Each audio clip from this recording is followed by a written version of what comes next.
Tell me about Roderick. You tell me about Roderick. Roderick's a real nasty, evil court. He's the king's right-hand man. He's the politician of the piece, isn't he? Yeah. He's the king's courtier, advises the king. He wants to marry the king's daughter.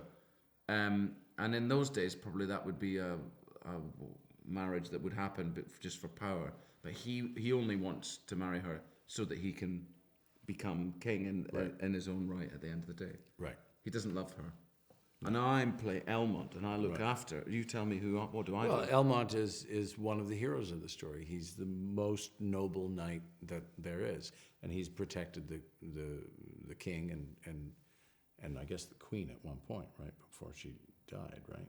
Yeah, right. The Elmont really story with the queen is one that we don't talk about very much. There's the sequel or prequel.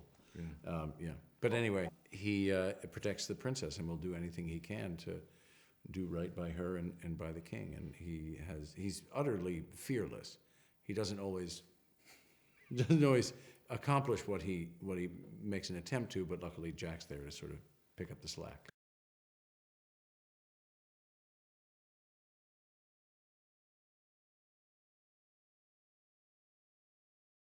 The actual process of working on a green screen stage is it becomes purely technical in a way. And we are instinctive, reactive beasts as actors. And you're having to imagine not only what might be there, but also what you're reacting against. What might they do? With another actor, you react off instinctively. You don't think about it.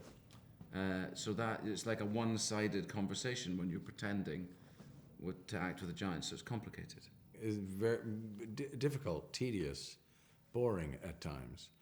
It's much more interesting to work with another actor. You're getting something back, and each take can be different. It's a dialogue. It's an emotional exchange, whereas that becomes you sort of throwing out things emotionally into the ether, and you don't quite know what you're doing. But the people behind the scenes know what they're doing, and Brian sees very clearly what things are supposed to be. And then of course we see the final product and we get it. But during that process it's quite tedious and confounding sometimes.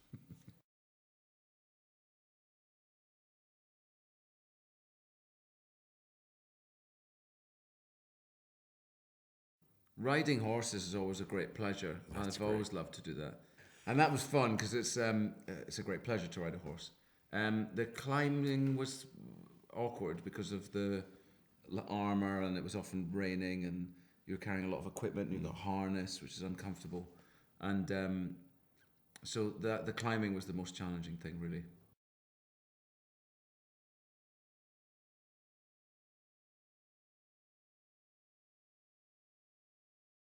I think it's about confronting your fears.